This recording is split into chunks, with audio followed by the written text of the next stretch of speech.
हरे कृष्णा। बोल एकादशी महात्म की जय।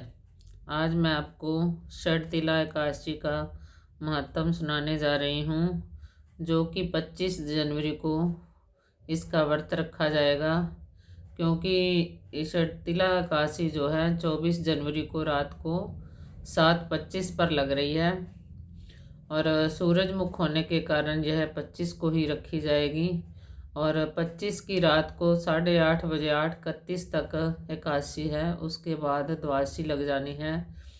सूर्यमुख होने के कारण ये एकादशी 25 को ही रखी जाएगी। षटतिला एकादशी में तिलों का उपयोग करने की ज़्यादा विशेषता है। सबसे पहले सुबह जल में तिल डालकर स्नान करना है और स्नान करने के पश्चात फिर हमने संकल्प लेना है। उसमें भी हाथ में तिल और जल लेना है और थोड़ी शक्कर डाल लेनी है। तो संकल्प लेना है, हे ठाकुर जी, मैं आपका आज एकादशी का निराहार व्रत रखूँगी और आपके नाम का सिमरन करूँगी। इस तरह अपने संकल्प लेके जल को छोड़ देना है और उसके बाद आपने फिर पूजा करनी है। पूजा करने के बाद आपने कथा का श्रवण करना है, क्योंकि इसमें षटतिला का मतलब है कि 6 प्रकार से तिलों का प्रयोग होता है। इसमें इस एकादशी में तिलों का ही विशेष महत्व है पूरी एकादशी में। तो मैं आगे आपको बताऊंगी भी किस किस प्रकार आपने तिलों का उपयोग करना है। तो अब मैं आपको एकादशी का महत्व सुनाने जा रही हूँ। एक समय दाल्भ्य ऋषि ने पुलत्स्य ऋषि से पूछा, हे ब्राह्मण, मनुष्य मृत्यु लोक में ब्रह्म हत्या आदि महान पाप, दूसरे के धन की चोरी, दूसरे की उन्नति देखकर ईर्ष्या आदि करते हैं, परंतु फिर भी वे नरक नहीं पाते, सो क्या कारण है? वह ना जाने कौन सा अल्प दान या अल्प परिश्रम करते हैं, यह सब आप कृपा पूर्वक कहिए। इस पर पुलत्स्य ऋषि बोले, हे महाभाग, आपने मुझसे अत्यंत गंभीर प्रश्न पूछा है। इसको ब्रह्मा, विष्णु, इंद्र आदि भी नहीं जानते, परंतु मैं आपको यह गुप्त तत्व अवश्य ही बताता हूँ। माघ माह के आने पर मनुष्य को स्नान आदि से शुद्ध रहना चाहिए और इंद्रियों को वश में करके तथा काम, क्रोध, लोभ, मोह, ईर्ष्या, अभिमान आदि का त्याग कर भगवान का स्मरण करना चाहिए। हाथ पैर धोकर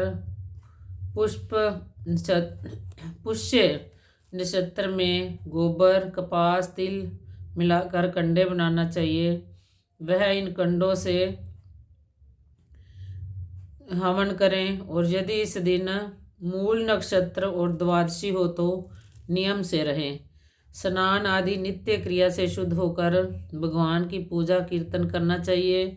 एकादशी के दिन व्रत और रात्रि को जागरण तथा हवन करना चाहिए। दूसरे दिन धूप, दीप, नैवेद्य से भगवान की पूजा कर खिचड़ी का भोग लगाना चाहिए। इस दिन कृष्ण भगवान का पूजन करना चाहिए। पेठा, नारियल, सीताफल या सुपारी सहित अर्घ देना चाहिए और फिर स्तुति करनी चाहिए। हे भगवान, आप अशरणों को शरण देने वाले हैं। आप संसार में डूबे हुए का उद्धार कीजिए। हे पुंडरीकाक्ष, हे कमल नेत्रधारी, हे विष्णु भगवान के जगत गुरु, आप लक्ष्मी जी सहित मेरे इस तुच्छ अर्घ को स्वीकार करो। इसके पश्चात ब्राह्मण को जल भरा कुंभ प्रदान करना चाहिए। ब्राह्मण को श्यामा गाय और तिल पात्र भी देना अच्छा है। तिल स्नान और भोजन में श्रेष्ठ है, अतः मनुष्य को तिल दान भी करना चाहिए। इस प्रकार जो मनुष्य जितने तिल का दान करता है वह उतने ही वर्ष स्वर्ग में निवास करता है। 6 प्रकार से हमने इस एकादशी में तिल का उपयोग करना है, इसलिए इसका नाम षटतिला एकादशी है। सबसे पहले तिल के साथ हमने स्नान करना है। दूसरा, तिल का उबटन लगाना है। फिर तिल से ही आपने हवन करना है। फिर तिलोदक, तिल का भोजन, तिलक से ही हमने इसका तिलक लगाना है। और फिर तिल का भोजन और तिल का दान। और तिलक तिलोदक का मतलब है कि उसकी जो आपने जोत जगानी है उसमें भी आपने तिल का तेल ही यूज करना है। उसमें भी तिल का तेल से ही जोत जगानी है आपने। तो यह षटतिला एकादशी कहलाती है। इससे अनेक प्रकार के पाप नष्ट हो जाते हैं। नारद ऋषि बोले, हे भगवान, आपको नमस्कार है। इस षटतिला एकादशी का क्या पुण्य और क्या कथा है, सो कहिए।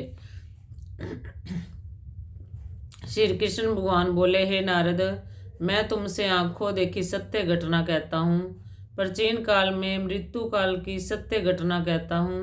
प्राचीन काल में मृत्यु लोक में एक ब्राह्मणी थी। वह सदैव व्रत किया करती। एक समय वह एक माह व्रत करती रही। इससे उसका शरीर अत्यंत दुर्बल हो गया था, परंतु उसने कभी भी देवताओं तथा ब्राह्मणों को धन तथा अन्न दान नहीं किया। इस प्रकार मैंने सोचा कि इस ब्राह्मणी ने व्रत आदि से अपना शरीर शुद्ध कर लिया है और इसको वैष्णव लोक भी मिल जाएगा, परंतु इसने कभी भी अन्नदान नहीं किया है। इससे इसकी तृप्ति होना कठिन है। ऐसा सोचकर मैं मृत्यु लोक में गया और ब्राह्मणी से अन्न मांगा। वह बोली, आप यहाँ किस लिए आए हैं? मैंने कहा, मुझे भिक्षा चाहिए। उसने मुझे एक मृत्युपंड दे दिया। मैं उसे लेकर लौट आया। कुछ समय बीतने पर ब्राह्मणी भी शरीर त्याग कर स्वर्ग आई।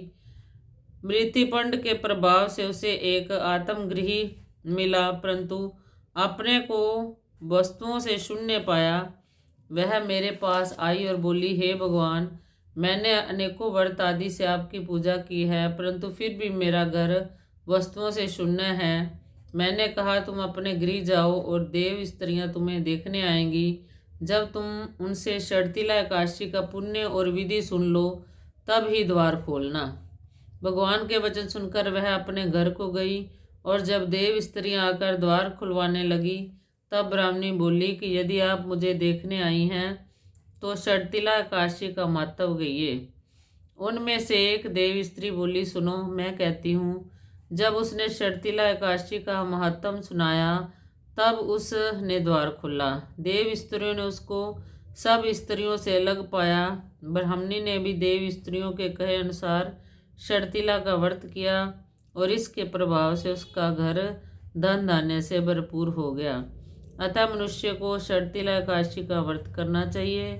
इससे मनुष्य को जन्म जन्म में अरोगता प्राप्त होती है और दरिद्रता नष्ट हो जाती है। इस वर्ष से मनुष्य के समस्त पाप नष्ट हो जाते हैं। बोल बांके बिहारी लाल की जय। कर्पूर गौरम करुणावतारम संसार सागरम भुजगेंद्रहारम सदा वसंतम हृदयारविंदे भौम भवानी सहितं नमामि। तमेव माताश्च पिता तमेव बन्धुश्च सखा तमेव विद्या द्रविणं तमेव सर्वं मम देव देवो।